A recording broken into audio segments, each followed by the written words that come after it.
Namaskar and happy Dasara to everybody. And indeed, it is a happy one for the Indian Air Force as the Rafale fighter jet was symbolically handed over to the Defence Minister Rajnath Singh at Mérignac, which is in Bordeaux in France. And it is also the 87th anniversary of the Indian Air Force. We'll be discussing the importance of the Rafale in the Indian Air Force's air power and superiority. And we'll also be putting into context the RSS Sarsang Chalak Mohan Bhagwat's address on the Sangh's 94th Foundation Day. You're with Newsnight here on DD India. I'm Mark Lynn. Here are the headlines. India formally gets the first India-specific Rafale fighter jet, state-of-the-art medium multi-role combat aircraft handed over to Defence Minister Rajnath Singh at a function in Bordeaux, France. Rajnath Singh takes to the skies in the first of the 36 IAF Rafale planes. The festival of Dasara symbolizes the victory of good over evil. It's being celebrated with pomp and gaiety across the country. Prime Minister Narendra Modi participates in the Ram Leela program at Dwarka in Delhi. The Prime Minister highlights the importance of women's empowerment and calls for a celebration of Nari Shakti. President Ramnath Kovind attends the Ravana Dahan program at IP Extension in Delhi. The Vice President and many dignitaries also participate in Dasara celebrations. People burn effigies of Ravana across the country, symbolizing the victory of good over evil.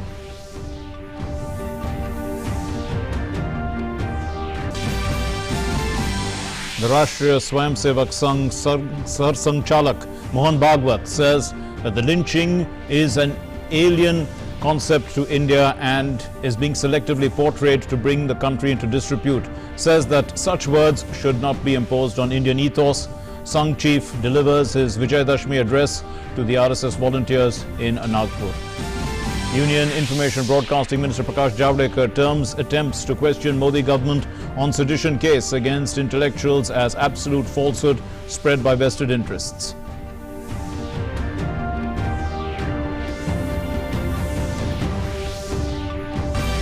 The 87th anniversary of the Indian Air Force is also celebrated today. The Air Warriors put on a spectacular show at Hindon Air Base in Ghaziabad. Air Chief Marshal Bhadoria says that Balakot airstrikes reflect a major shift in the government's way of handling terror attacks. And the Nobel Prize in Physics is awarded one half to James Peebles for theoretical discoveries in physical cosmology, and the other half jointly to Michel Mayor and Didier Queloz for the discovery of exoplanet orbiting the solar-type star. They have helped our understanding of the Earth and the cosmos. Our top story, well, the first India-specific Rafale multi-role combat aircraft was symbolically handed over to Defence Minister Rajnath Singh at a ceremony in Bordeaux in France. And well, 36 such combat jets have been acquired by the Indian Air Force and they will be delivered by September 2022. The Defence Minister Rajnath Singh also called on the French President Emmanuel Macron and held strategic delegation level discussions with the French Armed Forces Minister Florence Parly. And the moment that all of India has been waiting for arrived. A moment the Indian Air Force will cherish for long. At Mérignac, a suburb of the southwestern French town of Bordeaux, appropriately on Air Force Day, the Indian Air Force's 87th anniversary. And in keeping with India's rich cultural heritage and appropriately on Vijayadashmi, Defence Minister Rajnath Singh performed the traditional Shastra Puja, or weapons worship intrinsically a part of Dasara celebrations. He had earlier taken a tour of Rafale manufacturer Dassault Aviation's facility at Mérignac. Members of the top military brass of France and senior officials of Dassault Aviation were present. And what better way than to begin the Rafale's induction than taking to the skies? The Rafale is a twin-jet fighter aircraft that operates from both an aircraft carrier and airbase. Dassault describes it as a fully versatile aircraft for all combat aviation missions. It delivers air superiority and air defense, close air support, in-depth skies, reconnaissance, anti-ship strikes and nuclear deterrence. हमारा focus वायुसेना को समृद्ध करने और उसकी क्षमता को बढ़ाने पर है। आज का दिन इंडो फ्रेंच स्ट्रेटेजिक पार्टनरशिप में एक नया माइलस्टोन है और वास्तव में बाइलेटरल डिफेंस कोऑपरेशन में नई ऊंचाइयों को छूता है। ऐसी उपलब्धियां हमें और बहुत कुछ करने के लिए भी प्रोत्साहित करती हैं। India has ordered 36 Rafale fighter jets from France in a deal worth 59,000 crore rupees in September of 2016. The first batch of 4 Rafale jets will fly to their home base in India by May 2020. All 36 jets are expected to arrive in India by September 2022. The IAF has been readying infrastructure and training pilots. Rafale एक French शब्द है जिसका हिंदी में अर्थ होता है आंधी यानी gust of winds. मुझे पूरी उम्मीद है कि अपने नाम को सार्थक करेगा। हमारी वायुसेना विश्व की चौथी सबसे बड़ी वायुसेना है। मैं आश्वस्त हूं कि Rafale medium multi role combat aircraft हमको और मजबूती प्रदान करेगा तथा हमारी हवाई क्षमता को बढ़ाते हुए क्षेत्र में शांति और सुरक्षा सुनिश्चित करेगा। Earlier in the day, Defence Minister Rajnath Singh met French President Emmanuel Macron and discussed stronger India-France defence and strategic ties at the Élysée Palace. The talks are part of a comprehensive defence dialogue between the two countries. Rajnath Singh also held delegation-level discussions with France's Armed Forces Minister Florence Parly. The Rafale entered service with the French Navy in 2004 and with the French Air Force in 2006. It is said to have proven its worth in combat in war zones such as Afghanistan, Libya, Mali, Iraq and Syria. The Rafale jets for India will have IAF-specific modifications and will enhance India's medium multi-role combat aircraft fleet. The first Rafale will bear the tail number RB001, RB being the initials of Air Chief Marshal Rakesh Bhadoria, who played a key role in striking the deal in his previous role as IAF Deputy Chief. It is clear from the Rafale jets that India's special partnership with France goes far beyond formal ties. मैं credit देना चाहता हूं तो अपने prime minister Shri Narendra Modi को देना चाहता हूं कि उनके एक डिसाइसिवनेस के कारण ही यह फैसला हो पाया और हमारे एयरफोर्स की ये कम्बैट कैपेबिलिटी में ये इजाफा हुआ है। मैंने स्वयं सॉर्टी ली है और हमारे साथ कैप्टन फिल ने फ्लाई किया और बहुत ही कंफर्टेबल फ्लाइट थी। With the induction of this state-of-the-art, game-changer, multi-role Rafale fighter jet into the Indian Air Force, the story of Rafale has been taken to its logical conclusion. But there's more to come. With Smriti Mahapatra, Rudranath Sanyal, Mérignac, France. And so we're going to have a discussion on this. We will be joined by an expert on the phone line. And well, the Rafale fighter jet, as we did say, is a game changer for the Indian Air Force. In fact, it is a game changer because it has changed the state of play. And we are joined on the phone line, in fact, by C. Uday Bhaskar, Director of the Society for Policy Studies.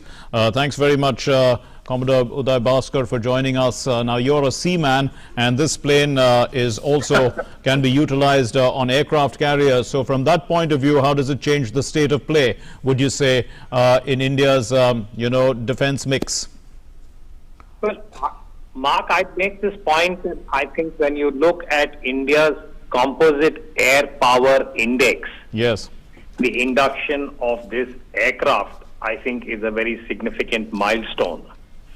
Because, as we have pointed out in the course of the day, that this particular gap, as far as India's air power is concerned, is something that had been noted for a few years, and it took a fair amount of time to be able to arrive at this particular induction. And I think it's in that sense that the entire platform and all that it symbolizes. As an analyst, I would make the point that it perhaps should not be seen in silos of only one service or the other, Right. but as a reflection of India's composite air power index, and I think the direction that the Prime Minister has been repeatedly exhorting India to tread, or the path to be taken, which is Sure. to arrive at a certain level of make in India, as far as the entire aviation ecosystem is concerned. Okay. And that is where I think the partnership, would be perhaps more valuable than what we can now envision. Sure. So let's look at the air power index first, and then, first of all, would you say that the days of the dog fight are over in a sense? We had that particular incident with Pakistan, and a MiG-21 shot down an F-16. Would we kind of see those kind of scenarios with, will those days be over, one would say, with air superiority now of the Rafale?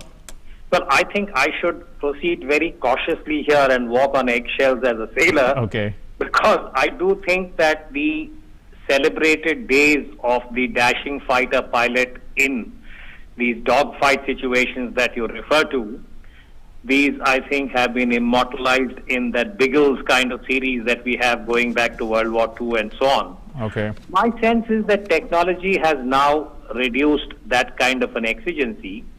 But what technology has done, and I think this is where India's more recent experience is perhaps illustrative, the trans-border aspect of air power and the fact that now you can deliver ordnance well beyond your border with the use of air power, and also the surveillance element, that today technology allows a very high and accurate degree of surveillance of the adversary and the assets of the adversary. Okay. And the combination of traditional air power and what space can now offer, I think that is the direction, which is why I sort of make this point a little cautiously and tentatively, that the day of the fighter pilot in the cockpit, with these dogfights is now, I think, a lower exigency as far as any tactical scenario is concerned. Okay. And it is really the ability to network which is going to be more critical. Thanks very much, Commodore Uday Bhaskar, for those inputs. And now we are also joined by Air Marshal SBP Sinha, who's the former Chief of the Central Air Command. Thanks very much, Air Marshal, for joining us. And we are also joined by Praful Ketkar, the editor of Organizer, who is in the studio with us. Air Marshal Sinha, so, what kind of tactical edge does the Rafale give us in terms of, the India enhancements that have been put on it?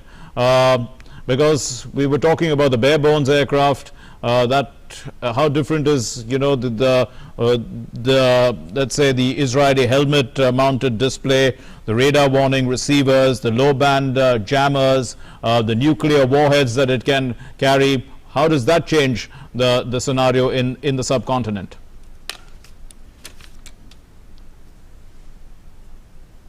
See, today in the world, there are only two successful fifth generation fighter aircraft. Right. If you leave those two aircraft, Rafale is the best aircraft in the world today. It has got the best sensors.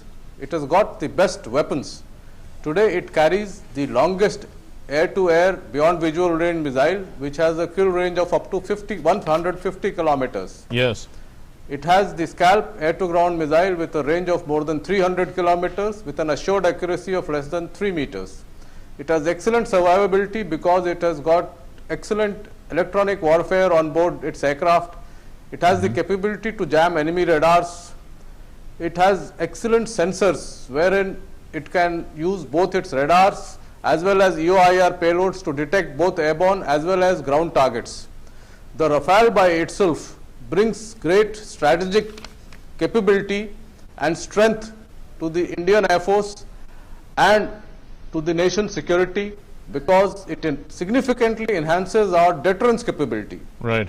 And if you recall, in 1999 Kargil conflict, the Pakistani Air Force did not participate because of the advantage which Indian Air Force enjoyed at that time vis-a-vis Pakistan Air Force. Okay. But post Balakot, they did dare to venture a retaliatory strike which was foiled by the Indian Air Force and made to fail because Pakistan perceived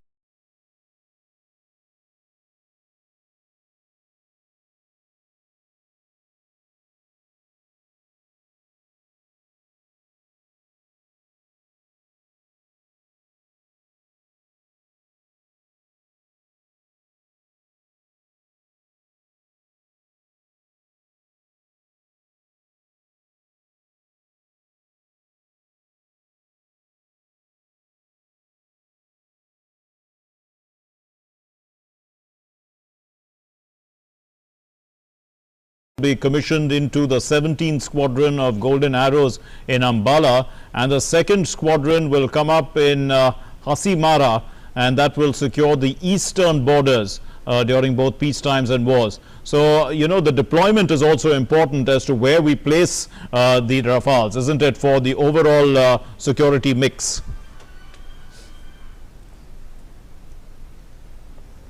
True, we have one in the west and one in the northeast, and what happens is that the squadrons will be based there for peacetime training, but in actual deployment these squadrons will split into 3 to 4 detachments each, and the Rafale will operate from significant number of locations, and they will add on to the strength of the other fighters, where they will fly mixed formations. Right. I'll come back to you, Air Marshal Sinha. Please stay with us. We're also joined in the studio by Praful Ketkar, who's the editor of Organizer. How would you look at, you know, this formal handing over of the Rafale to the Indian Air Force, and also put into context the importance of the day, since it is Vijay Dashmi. It is also the 87th anniversary of the Indian Air Force. Certainly, it is very, very important and significant. In fact, I would say historic, because for 2-3 reasons besides the significance of the day. Yes. You know, celebrating Vijay Dashmi, traditionally we perform, you know, Shastra Pujan, we worship our weapons, whether it is a pen or a sword, it doesn't matter, but yes, you know, that is the significance. And Defence Minister, you know, accepting this on Vijay Dashmi, it certainly has a significance.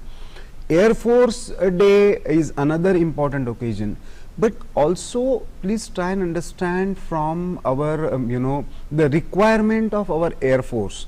From late 90s, if I am not wrong, from 96 onwards, there was a continuous demand for this kind of, you know, raising new squadrons of, you know, upgraded fighter jets, and 2006-07 we started this process and it lingered on. So after this, all hiccups, discussions, technicalities and politics over Rafale, finally getting, you know, Air Force getting this is really significant, though a bit late, but I think you know, it's very important, especially when in South Asian context. You know, Sweden, in yes, West Asia, many other countries have Rafale, but nobody in South Asia or immediate Eastern Asia. So that is really extremely significant.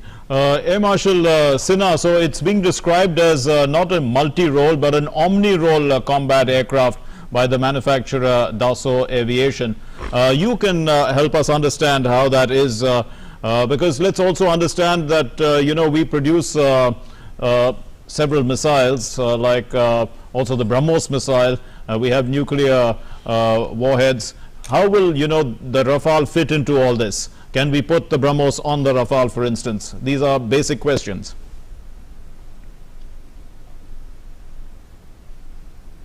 See, the Rafale is omni-role because you take any role that is envisaged for a fighter aircraft to fly, it can fly all kinds of missions, be it any type of air-to-air mission, be it any type of air-to-ground missions, or actually air-to-surface mission, which it also includes anti-shipping and other roles.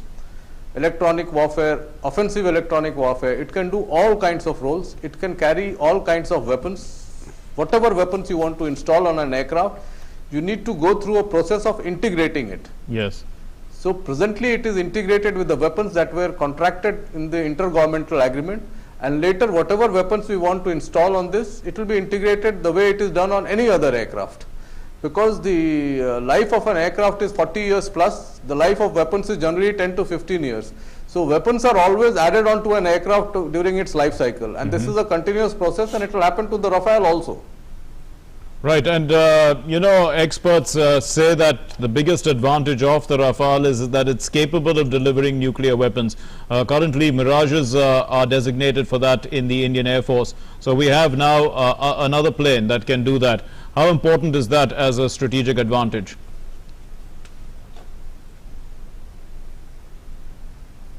See, we have the Su-30s, Mirage 2000 and the Jaguar. which are modified for delivery of nuclear weapons, and now in addition you will have the Rafales. So there are enough, we have a fully functional nuclear triad, and we have enough aircraft to deliver nuclear weapons, so that is not an issue. Okay.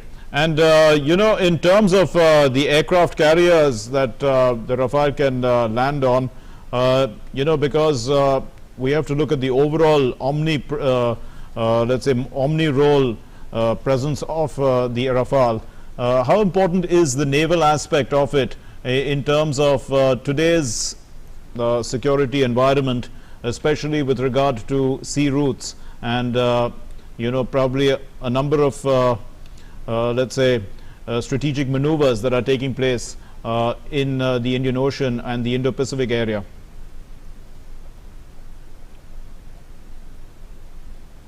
The Rafale getting airborne from any of our coastal airfields can go as deep as 12 to 1500 kilometers without air-to-air refueling. And you add the air-to-surface weapons like the Scalp and any anti-shipping missile, you will get a coverage of almost 1500 kilometers from the coastline, which is significant. And if you add the air-to-air refueler along with it, you can cover a huge area over the sea with land-based Rafale. As far as the Rafales are concerned, they also come in the naval version, yes, for which our aircraft carrier need to have the capability to launch the aircraft. Presently, our aircraft carriers are the ski jump type, where the aircraft takes off because of the slope which is there, and all the Western aircraft are designed for catapult takeoff. They can also be used on this, but that is something that has to be ascertained based on the calculations of what payload the aircraft can take off from. Okay. Air Marshal Sinha, one last question. Do you think that you know, the days of the dog fight are over now with the air superiority of the Rafale coming into the Indian Air Force?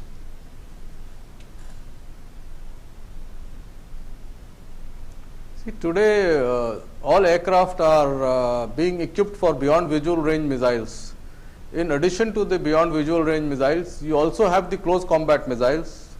And do not forget that even the aircraft that are rolling out today, yes, 5th generation aircraft, they also carry the gun.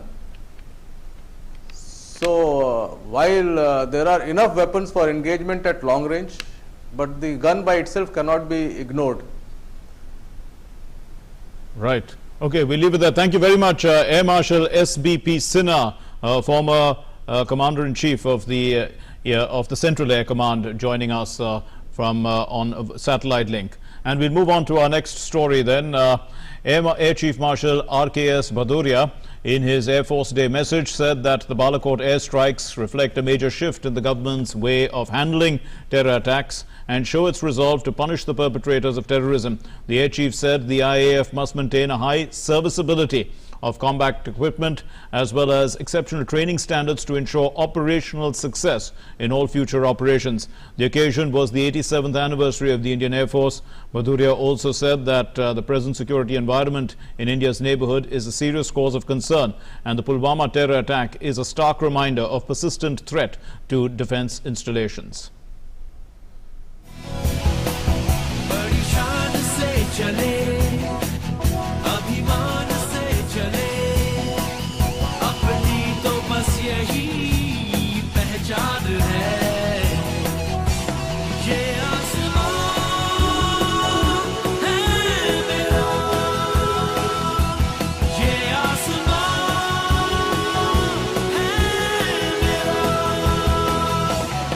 Sukhois, Mirages, Tejas and Jaguars presented a scintillating flypast over the Hindon Air Base on the 87th Air Force Day. Air Force officers who participated in the Balakot airstrike flew 3 Mirages and 2 Sukhois in Avenger formation. Wing Commander Abhinandan Varthaman also participated in the celebrations by leading the flypast in a MiG-21 Bison. Air Force Chief Air Chief Marshal Bhadoria in his speech mentioned the counter-terrorist airstrikes on Balakot terrorist camp on 26th of February this year. We acknowledge the contributions of all personnel of the commands involved, stations and units who silently and professionally contributed to the success of airstrikes on the terrorist camps at Balakot earlier this year. Apart from this, IF achieved a number of milestones in the year gone by. The successful conduct of exercise Vayu Shakti at the Pokhran Range demonstrated our niche air power, the firing capability, and maintenance requirements for the Indian Army, paramilitary forces, and Central Armed Police Forces have been fully achieved during the last year. 51 Squadron, to which Wing Commander Abhinandan Varthaman belongs and whose MiG-21 Bison shot down the enemy F-16 on 27th February, was awarded the unit citation by the Air Force Chief. 9 Squadron, whose Mirage 2000s bombed the Jaish camp in Balakot, and Squadron Leader Minty Agarwal's 601 Signal Unit were also awarded for their role in foiling Pakistan's airstrike attempt on 27th February this year. The IF is fully committed towards indigenous development of high technology hardware in consonance with Make in India. It's a matter of pride that we have already inducted and operationalized a substantial number of indigenous systems as part of our modernization plan. The Integrated Air Command and Control System is one such system, fully indigenous, and has provided us one of the most advanced, secured, and networked air defense environment and capability. In radars, we have the Rohini radar, and in future we'll have the Arudra and Mountain radars getting inducted. In weapons, we have already successfully tested the Astra air-to-air beyond visual range missiles, laser-guided bombs and precision weapons, and other electronic equipment. We have started building the LCA fleet. We already have a squadron operational, and 5 more will be inducted in the near future. Earlier, the air display started with flag-bearing sky drivers of the Akash Ganga team dropping out of an AN-32 aircraft in their colourful canopies. Next came the Chinook heavy-lift twin-rotor transport helicopter and the Apache attack helicopters being showcased for the first time. Both these helicopters were acquired from the US and inducted into the Air Force in the last few months. At the Hindon Air Base, this is Nandita Dagar for DD News. And the RSS Chief Mohan Bhagwat touched upon a whole range of issues in his address on the 94th Foundation Day of the RSS. Speaking at the RSS headquarters in Nagpur, Bhagwat acknowledged that the government's decision on Article 370 demonstrated its political will. He termed the use of the word lynchings to describe incidents of social violence in India as a conspiracy to defame India, and he also called for an Indian economic vision to shape the future trajectory of the Indian economy. Also seeking to dispel myths propagated about the RSS, he underscored that the RSS's efforts to strengthen the unity in society as well. RSS Sarsanchalak Mohan Bhagwat hailed Prime Minister Narendra Modi and Home Minister Amit Shah for revoking of Article 370. Speaking at the 94th Foundation Day celebration of Rashtriya Swayamsevak Sangh in Nagpur, the RSS chief said the move of the re-elected government to nullify Article 370 has once again proved that it has the courage to fulfill the expectation and respect people's sentiments and wishes in the interest of the country. जनभावना को ध्यान में लेकर और देश को हित को ध्यान में लेकर साहसी और कठोर निर्णय लेने की ताकत इस सरकार की है, ये भी सिद्ध हुआ जब 370 को अप्रभावी बनाया गया। सारी प्रक्रिया करने में जो नेतृत्व करने वाले हमारे प्रधानमंत्री जी और गृह मंत्री जी है, उनका ये कार्य अभिनंदनीय है और उसकी बहुत प्रशंसा है। Speaking on incidents of social violence, the RSS chief said that the word lynching is alien to India. He said branding some incidents of social violence as lynching is actually meant to defame India and create fear among some communities. एक शब्द चला पिछले साल, lynching, ये क्या हमारे यहाँ होता था कभी? हुआ है? ये छुटपुट समूहों की घटना है जिन पर कड़ी कानूनी कार्रवाई होनी चाहिए, ऐसा सब लोग चाहते हैं। हमारे देश की परंपरा उदारता की है, मिलकर रहने की है, भाईचारे से रहने की है। On the issue of women's rights and safety, the RSS chief said women need to be given their rightful place in society and have to be encouraged to do so. मातृवत परदारेषु ऐसा कहने वाला हमारा देश है। ये कैसे हो सकता है? हम इतने सारे लोग रहते हैं और मोहल्लों में महिलाएं सुरक्षित नहीं। हमको तो इसके बारे में समर्थ होना ही पड़ेगा, संरक्षण देना ही पड़ेगा लेकिन हमारी मातृशक्ति को भी हमको सशक्त बनाना पड़ेगा, प्रबुद्ध बनाना पड़ेगा। The RSS chief appealed to different sections of the society to strive to increase goodwill, dialogue and cooperation among themselves. He said there is a need to create harmony and everyone should live within confines of law. देश हित में हम सबको जीना है, इस प्रकार की एक भावना चाहिए। वो जितनी पक्की चाहिए उतनी पक्की न होने के कारण कई भेद हमारे चलते आते हैं, अभी तक वो निरस्त नहीं हुए, प्रयास चल रहे सबके। हमारे देश में जो विविधताएं हैं वो भी है, हमारे देश का भूषण है, परंतु ऐसी शक्तियां और इसका लाभ लेकर दूरियां बढ़ाती है। In the morning, the RSS chief performed the Shastra Puja at the Sangh's annual Vijayadashmi event at Nagpur. HCL founder Shiv Nadar was the chief guest for this year's event. Union Ministers Nitin Gadkari, General B.K. Singh and Maharashtra Chief Minister Devendra Fadnavis were among those present at the event. Ajay Vikram's report, DD News. And that brings us to our second discussion tonight, and in focus is this. Mohan Bhagwat, democracy not a foreign concept, is what we are discussing and putting that all into context. And we have with us Praful Ketkar, editor of The Organizer, with us. Let's start with that point itself, Mr. Ketkar. Democracy has been in our country for a very long time. It's a culmination of hundreds of years of traditions and experiences. It is ingrained in our national pride, our psyche. It's not a foreign concept, isn't it? You can explain that a little bit. Yeah, and frankly speaking, Mark, this is not the first time either RSS or any prominent leader in India has said this. In fact, if you go through our entire discussion in the Constituent Assembly and the last speech on 25th November 1949 given by Dr. Babasaheb Ambedkar himself, yes, he refers to the Vedic tradition, the Buddhist tradition, and how, you know, we have evolved, you know, as a. So the ethos was always there. The democratic structure may be, you know, a British creation, but the democratic ethos was always there. We can see that in a larger concept, not just the political representation, but if you see the kind of different faiths that existed and respected and celebrated in India, that was also a kind of spiritual democracy. You know, you can choose your own path, you can decide what is good and what is bad for you as in terms of worship. But coming to the main point that Mr. Mohan Bhagwat raised in this context, is he actually was referring to 2019 elections. Exactly, that's what I was going to tell you. I wanted to ask you that actually. He talked about the verdict being an appreciation of the work done since 2014, and he also said that there are big expectations from the 2019 verdict as well, because I mean, you deliver from 2014 till now.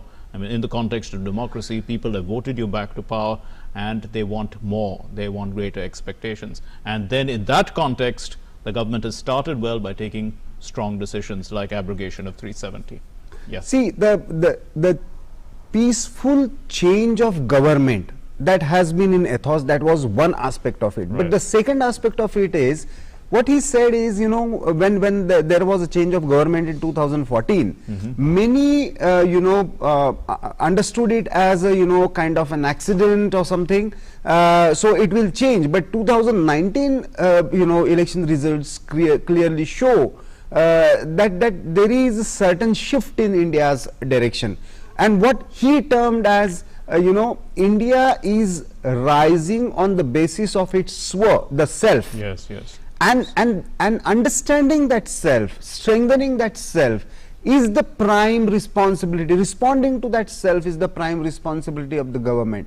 Government has shown the political will by responding to the general sentiments of public by, you know, amending Article 370 and coming up with presidential order when it comes to 35A. Yes. But what he cautioned is, in terms of when we, you know, either democratic stability or security or all our environment in society, we cannot be complacent and we cannot depend just on the government initiative. At societal level, we have to strengthen our own institutions. That's what the message he was trying to give. Fair enough. He also spoke about praise for the scientists of our country, especially in the in connection with Chandrayaan 2. Even though the lander didn't land, just going there, reaching there and achieving as much as we have so far itself requires a great deal of skill and courage, and we have done that, and praise is necessary for our scientists. That's important. It's an important message because science is, after all, the frontier. It is that which takes us forward most quickly in the path of development. See, Mark, as far as the assimilation is concerned, the peaceful dialogue process, cultural pride, all these aspects are always addressed by RSS in the Foundation Day speech. But if you see this year's speech, one, Mohan Bhagwat started by invoking Guru Nanak Dev, Mahatma Gandhi and the Topantengdi, one of the key ideologues. But another important aspect is the thrust he had given on 3 other points. One we can keep for later, perhaps the women security and that aspect. Yes. But 2 important aspects, the science and economy. I think that got a very different kind of thrust. When he referred to this Chandrayaan, he actually highlighted our urge to be self-dependent in scientific innovations and using them for our national progress. So in that context, he said, this congratulating our scientists, standing behind them, whether success or failure, these experiments are important. That's the spirit, I think, and we all celebrated this ISRO spirit a few days back. Right. But at the same time, one important aspect which he highlighted about Swadeshi, and many a times we have different kind of discussions. He made one interesting observation. He said, Swadeshi does not mean cutting off from the international trade. What he said is trying to do best to have our internal resources, and wherever it is not possible, negotiating on our own terms to have economic integration with others. That is the redefining Swadeshi, and when it comes to Gandhiji and the Topantengdi, both actually stood for Swadeshi. This recontextualization, I think, is very important. Okay, and he also talked about India evolving into a global force, and that's part of the psyche now of every Indian. The state of strength, the strength of our country, it's continuing to evolve. And he says that, when this is happening, there are forces that are opposed to our country which try and break at the fault lines, whatever fault lines there exist, and they try and, break the nation on those fault lines. So this is an area which he talked about caution. And then he said that communal violence is not one-sided, it's two-sided. And then he brought in the other aspects about lynching not being part of Indian ethos. How do you see this entire, the way he framed his thoughts? See, the crux of this argument is, that violence is not going to solve any problems for us. There is a diversity, but diversity should not be seen as differences. If somebody is showing this as differences, then be cautious about it, because inherent unity that is seen in terms of diverse expression, that is the crux of our ethos. And throughout his speech, he time and again came back to this point.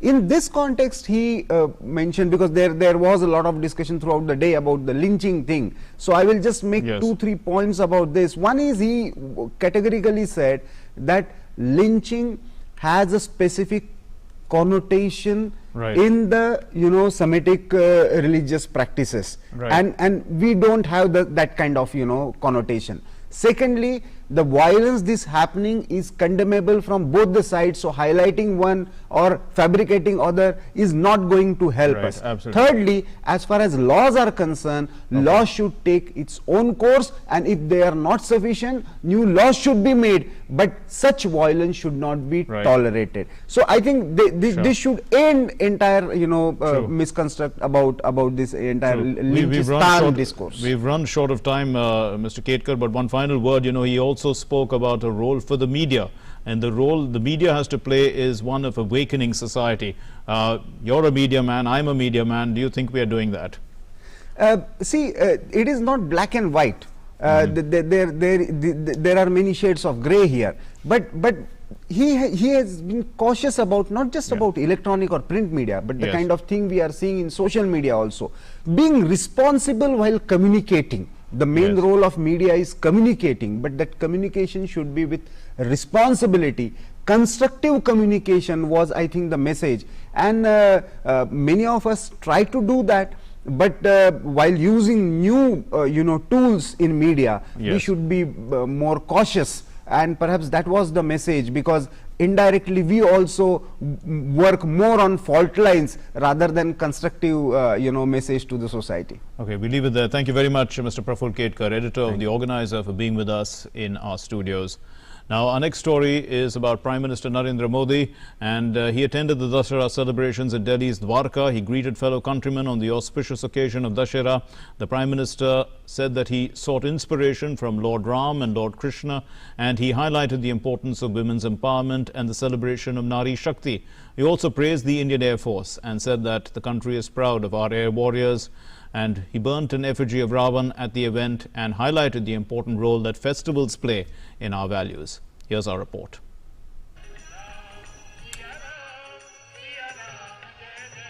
The auspicious occasion of Vijayadashmi celebrates the victory of good over evil. The festival of Dasara, celebrated on Tuesday, marks the end of the Navratri festival. This is the day when Lord Ram killed demon king Ravan after a long battle. Prime Minister Modi on Tuesday attended the Dasara celebrations at Delhi's Dwarka and witnessed the Ram Leela ahead of ritualistic burning of demon king Ravan's effigy. Prime Minister Modi was welcomed by the organizers by presenting him a copy of holy book Ramcharitmanas and a set of bow and arrow. He then performed the Aarti of Lord Ram, Lakshman and Sita. Prime Minister said, if we want to understand the power of collective spirit, we must seek inspiration from Bhagwan Shri Krishna and Bhagwan Shri Ram. जो गर्व के साथ बदलाव को स्वीकार करते हैं, हम चुनौतियों के साथ चुनौती देने वाले भी हैं और आवश्यकता के अनुसार अपने आप को बदलने वाले भी लोग हैं। समय रहते परिवर्तन लाना, और इसी का कारण है जब कोई कहता है कि हस्ती मिटती नहीं हमारी, क्यों नहीं मिटती, उसका कारण यही है। Describing India as a land of Shakti sadhana, the Prime Minister said, in the last 9 days we worshipped Ma. Taking that spirit ahead, let us always work towards furthering empowerment as well as dignity of women. हमारे गांव में, हमारे मोहल्ले में, हमारे ward में, हमारे शहर में इस दिवाली पर जिन बेटियों ने अपने जीवन में कुछ हासिल किया है, अचीव किया है, जो बेटियां दूसरों को प्रेरणा दे सकती हैं, हमने सामूहिक कार्यक्रम करके उन बेटियों को सम्मानित करना चाहिए। वो ही हमारा लक्ष्मी पूजन होनी चाहिए, वो ही हमारे देश की लक्ष्मी होती है। Prime Minister Modi also extended his good wishes and greetings on the occasion of the Air Force Day. He said, India is phenomenally proud of our Air Force. हमारे देश की वायु सेना जिस प्रकार से पराक्रम की नई नई ऊंचाइयां प्राप्त कर रहा है, आज ये अवसर है विजयादशमी का पावन पर्व, और जब भगवान हनुमान को याद करते हैं तब विशेष रूप से आइए हम वायुसेना को भी याद करें और हमारे वायुसेना के सभी हमारे जाबाज जवानों को भी याद करें। Symbolically, Prime Minister Modi shot an arrow to set 107-foot Ravan effigy in Dwarka on fire. He said, "This occasion reminds us to defeat the devil within us and let the evil vanish by the virtue of the goodness." With inputs from Shailendra Mishra, Newsnight Desk, DD India. And curtains came down on the 10-day-long renowned Dasara celebrations in Mysuru. Thousands of people witnessed the Jambu Savari, which is a march of a dozen elephants led by Arjuna, carrying the idol of goddess Chamundeshwari. And the grand procession began with the Chief Minister B.S. Yediyurappa offering puja to the Nandi Dhwaja from the imposing Mysuru Palace. Let's look at this report. The 10-day grand spectacle of the Mysuru Dasara festival, culminating with pomp and grandeur. Amongst the biggest tourist attractions of the country, this magnificent event is organized every year in Karnataka's historical city of Mysuru in the month of Ashwin of the Hindu calendar. The festival starts with the first day of Navratri and culminates on Vijayadashmi or Dasara. The festival has been organized every year for the past 4 centuries. It is believed that the first festival on Vijayadashmi was organized in the 15th century by the Vijayanagar Empire rulers. The ceremonies at the Mysuru Dasara festival is presided by the King of Mysuru. The Mysuru Palace is lit up on all the 10 days of Dasara. The biggest attraction at the Mysuru Dasara is the procession that starts from the Ambavilas Palace and moves about for 5 kilometers through Mysuru. In the procession, 15 elephants are brought from their homes in an elephant camp. The idol of goddess Chamundeshwari is kept on a golden mantap on top of a decorated elephant. It is worshipped by the royal couple and other invitees before it is taken around in the procession. Colorful tableau, dance groups, music bands, armed forces, folklores, the royal identities, decorated elephants, horses and camels form a part of the procession, which starts from the Mysuru Palace and culminates at a place called Banni Mantap, where the Bunny tree is worshipped. According to a legend of Mahabharat, Bunny tree was used by the Pandavas to hide their arms during their 1-year period of Agyatwas.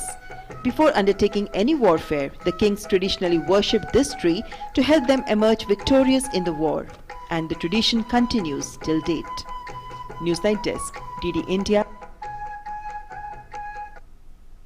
And Dasara celebrations and the burning of effigies of Ravan, Kumbhakaran and Meghnath reverberated across the country, with people exulting over the victory of good over evil. President Ramnath Kovind and Vice President Venkaiah Naidu, as well as several chief ministers, presided over the grand finale of Vijayadashmi celebrations. Here's more.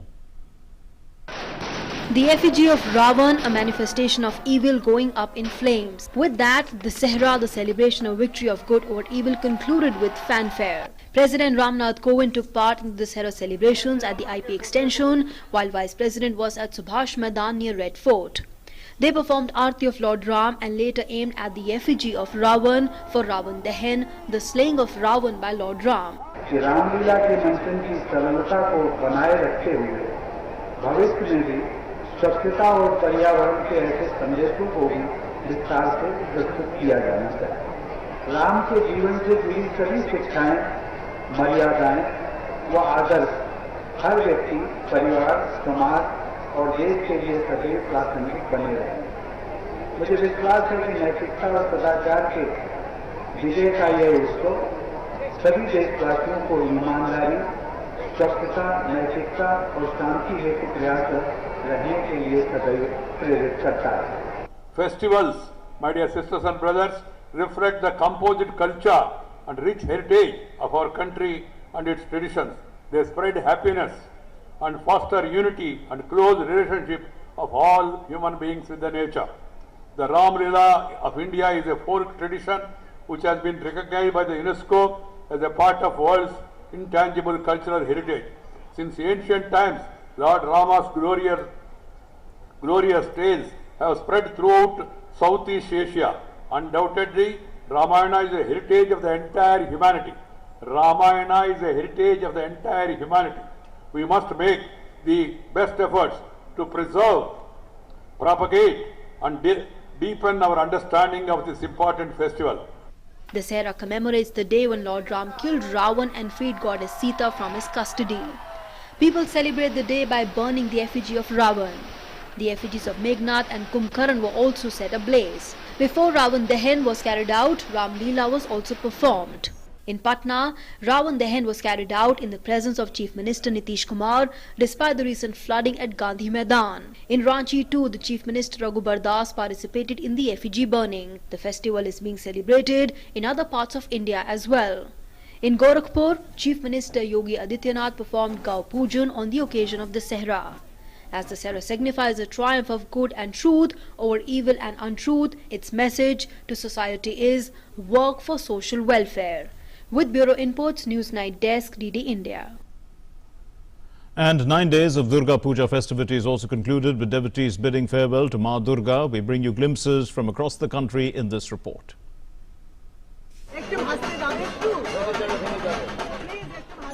The 9-day Durga Puja festival came to an end with the immersion of the idols of goddess Durga in rivers and water bodies across the country on Vijay Dashmi. Dressed in traditional outfits, devotees thronged to touch the feet of Ma Durga as chants of Aache Bochor Abar Hobe, meaning till next year, rent the air.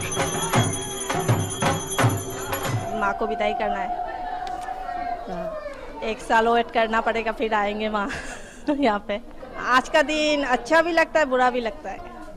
माँ चले जाएंगे इसका दुख लगता है और अच्छा लगता है, इतना फुर्ती होता है 3 दिन में। बहुत एंजॉय किया पूजा, और आज तो दशहरा है, दशमी है, मुझे बुरा भी लग रहा है, खुशी भी लग रहा है, बुरा भी लग रहा है। आप सबको इसलिए मैंने मैं बोलना चाहती हूँ सबके लिए, ये तो खुशी लाती है, सबको अच्छा रखे, देश सुंदर रहे, सुखी रहे, सब लोग शांति में रहे, ये हमारा कामना है। Women offered sweets and prayers to the goddess, while the young danced merrily to the rhythmic beats of dhak. People were seen embracing each other happily, exchanging greetings and hugging each other on the occasion. Women across the country participated in Sindoor Khela ceremony on the occasion of Vijaya Dashmi. Married women who take part in the Sindoor Khela apply vermilion on the idol's face and feet, offer sweets and smear each other with sindoor. As a part of the Vijaya Dashami celebration here in Assam, the Durga goddess is about to be taken from here so that it is immersed in the river Brahmaputra, and so the people here have worshipped her since the last few days. They had the Sindoor Puja as well, and now the Durga Puja, the Durga will be taken for immersion from here. Durga हैं वो वापस जा रही हैं, तो उनको विदा करने के लिए हम ये सिंदूर खेला खेल रहे हैं, और ये मैं पहली बार खेल रही हूँ, तो मैं बहुत एक्साइटेड हूँ। माँ ये है अभी चली जाएगी, 10वीं हो गया है, सिंदूर खेला भी खेल लिया है, तो सिंदूर खेला सबको अच्छा लगता है, और माँ चली जाएगी दुख भी है, और यही सब चाहती है घर का सब आनंद खुशी दे जाए, माँ सबको भला रखे। इसको खेलने से हमें बहुत ज्यादा खुशी होती है, इससे जितना सिंदूर हमारा ज्यादा लगता है हमें होता ही हमारा ऐसा होता है कि जो हमारा जो सुहाग है वो और ज्यादा लंबा होता है। Preserving the culture of Boron and Sindoor Khela, overseas Indians in Dubai also celebrated the Durga Puja festival. Indian women dressed in traditional attire got together for the final rituals before the 10-day-long festivities of Durga Puja came to a close. The festival of Navratri comes twice a year. The 9 forms of goddess Durga are worshipped during these 9 days, and the festival of Dasara is celebrated on its 10th day. Newsnight Desk, DD News. And addressing a Dasara rally organized at the Savargaon village in Maharashtra's Beed district, the Home Minister Amit Shah lauded Prime Minister Narendra Modi for integrating Jammu and Kashmir with India with the decision of abrogating Article 370. This was Shah's first public address in Maharashtra since the announcement of the elections on the 21st of this month in Maharashtra. And the Dasara function in Beed, in fact, was organized by the State Minister Pankaja Munde. Our correspondent Aisha Khanam reports. Dasara celebrations in the Bid region were exceptional and special this year, because this year being the election year in Maharashtra, this was a special occasion wherein the Vijayadashmi day was celebrated along with a special guest, the Union Home Minister Amit Shah. This statue of Rashtra Sant Bhagwan Baba is considered as a factor which binds the people of Marathwada region and also people in Maharashtra, because it was Bhagwan Baba who worked towards reforming the caste society, who worked for education of the people, who worked towards reforming this entire region. So people consider him no less than God in this region. Amit Shah was here at Bid, here at Savargaon, and this is the place where Amit Shah addressed a huge gathering of people at Bid. Narendra Modi ji ने धारा 370 को हटाकर पूरे देश को राष्ट्रभक्ति के धागे से एक करने का काम श्री नरेंद्र मोदी जी ने किया है। मित्रों, मैं आज सबको अपील करने आया हूं, घर घर में जाकर मोदी जी ने जो 370 और 35 से हटाने का काम किया है, वो काम का जन समर्थन करने का संदेश आज सारे भगवान भक्त यहां से लेकर जाए। Pankaja Munde and her sister Pritam Munde joined the Dasara celebrations.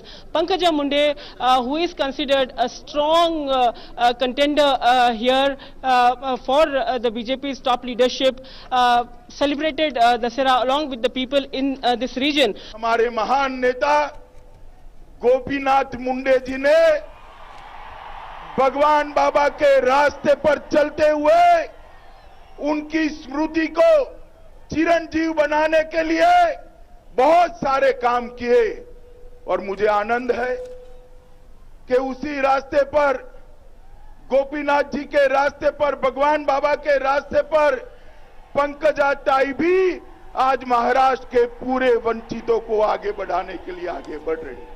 With cameraman Bhim Singh and Kashyap, Aisha Khanam, DD News, Bid. And hitting back at critics for blaming the Modi government for registration of a sedition case against 49 intellectuals and artists, the BJP on Tuesday said that it was an absolute falsehood spread by vested interests and asserted that the development had nothing to do with either the party or its dispensation at the centre. Putting up a strong defence of the government, Information Broadcasting Minister Prakash Javadekar, talking to the news agency, said that blaming Modi government for sedition case against artists is absolute falsehood. FIR filed after Bihar court's order on a petition. Government had not filed the FIR. This has nothing to do with BJP and the government, and this is a canard which is always spread to defame the Modi government.